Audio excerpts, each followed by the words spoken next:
सरल भाषा में समझना, बैंक के लॉकर में आप अपनी रकम रखने जाते हो, अंगूठी, चेन, मोबाइल, पर्स, जो भी कुछ बैंक के लॉकर में जो तुम्हारे पास में दौलत है, सत्ता है, वो तुम लॉकर में रखने जाते हो। उस बैंक के लॉकर के दो चाबी होती है, एक मैनेजर के पास होगी, एक आपके पास होगी। मैनेजर अपनी चाबी को कितना भी घुमा ले, लॉकर खुलेगा क्या? नहीं। और आप चले जाओ अंदर और अपनी चाबी कितनी भी घुमा लो, लॉकर खुलेगा क्या? नहीं। मैनेजर भी चाबी घुमा कर देख ले तो लॉकर नहीं खुलने वाला, और आप भी अपनी चाबी घुमा कर देख लो तो लॉकर नहीं खुलने वाला। लॉकर कब खुलेगा? लॉकर किस समय खुलेगा? कि तुम अपनी चाबी तो घुमा रहे हो, पर मैनेजर आएगा, चाबी घुमा कर जाएगा और लॉकर एक क्षण में खुल जाएगा। उसी तरह शिव महापुराण की कथा कहती है कि कर्म करे जाओ, कर्म की चाबी को घुमाए जाओ, कर्म की चाबी को आप घुमाने में देरी मत करो, कर्म करे जाओ, कर्म करते जाओ, करते जाओ, करते जाओ, और परमात्मा के चरणों में विनती करते जाओ कि तू भाग्य की चाबी घुमाने जरूर आ जाना। और वो मैनेजर जब आएगा अपनी चाबी घुमा कर जाएगा और लाकर खुल जाएगा। कर्म आपको करना है, फल वो दे।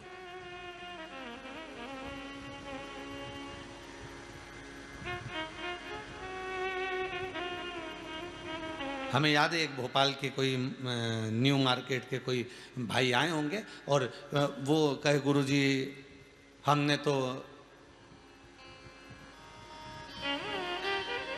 कपड़े की दुकान डाली थी, फिर क्या हुआ?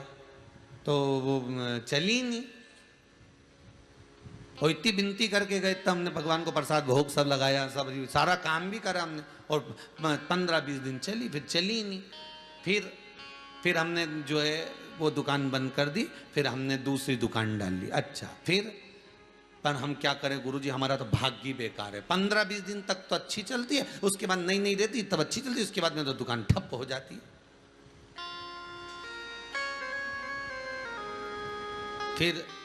फिर हमने वो वाली दुकान भी बंद कर दी। अच्छा, फिर हमने कोई दूसरी डाली और दूसरी डाली, फिर हमने वही करना चाहा, फिर वैसा की वैसे किया, फिर 15-20 दिन चली, फिर ठप हो गई।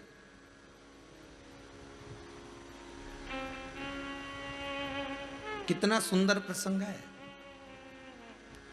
एक गुरुजी ने अपने चेलों को कहा, ये लोटा लेकर जाओ,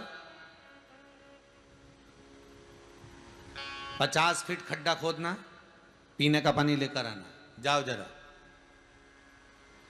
अब 2 चेले थे, दोनों गए, एक ने इधर खड्डा खोदा, एक ने उधर खड्डा खोदा। अब एक जो खड्डा खोद रहा था ना, वो थोड़ा बहुत 15-20 फीट तक तो खोद ले, खोदने के बाद में 50 फीट तक खोद लिया, पर पानी तो आया ही नहीं। इसने दूसरा खड्डा खोदना चालू कर दिया, अब उसमें भी पानी नहीं आया। इसने तीसरा खड्डा खोदा, इसमें भी पानी नहीं आया। चौथा खड्डा खोदा, उसमें भी पानी नहीं आया। और वो व्यक्ति खड्डा खोद रहा है, एक और शिष्य खड्डा खोदे जा रहा। गुरुजी ने कहा, आ जाओ वापिस। ये वापिस गया, पानी निकला। अरे गुरुजी, एक नहीं 10 खड्डे खोद लिए और पानी नहीं निकला। अच्छा, दूसरा चेला आया, लोटे में पानी भरकर, बेटा तू पानी लिया? हाँ गुरुदेव, मैं लिया यार। खड्डा खोदा? हाँ गुरुदेव। 50 फीट में नहीं निकला, मैं और खोद दिया, पर पानी निकल गया, मैं लेकर आ गया। अच्छा, ला पानी। गुरुजी ने पिया तो चेले से कहा, ये देख, 10 जगह पर खड्डे खोदोगे तो पानी मिलने वाला नहीं है, एक ही जगह दम से खोद ले, पानी निकलकर बाहर आ जाएगा। उसी तरह 10 जगह पर जाकर भटकोगे, 10 जगह पर जाकर माथा रगड़ोगे, 10 जगह पर जाकर विनती करोगे, 10 जगह पर जाकर प्रार्थना करोगे तो काम होने वाला नहीं है। बस एक जगह शंकर को ऐसा पकड़ ले, शिव का अनुमोदन, शिव का स्मरण ऐसा कर ले, और शंकर की भक्ति में एक बार इतनी तल्लीनता से डूब जा, इतना डूब जा कि अंतिम क्षण में वही शंकर तुझे दर्शन देने आ जाए, तो समझ कि तूने खड्डा खोदा। नहीं तो मालूम पड़े थोड़े दिन आए, अभी थोड़े दिन आएंगे तो गणेश जी को मना लो, थोड़े दिन शंकर जी को मना लो, थोड़े दिन देवी जी को मना लो, थोड़े दिन इनको मना लो, थोड़े दिन उनको मना लो, सारे देवी देवता को मना लिया। अब सारे देवता तो भैया खा पी के चले गए।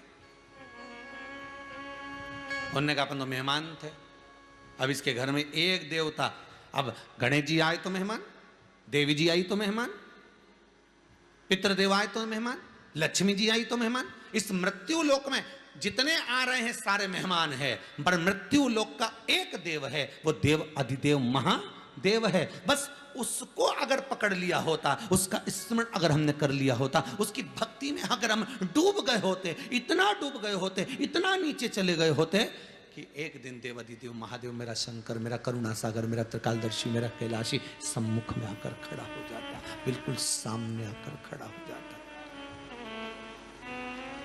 एकदम सम्मुख।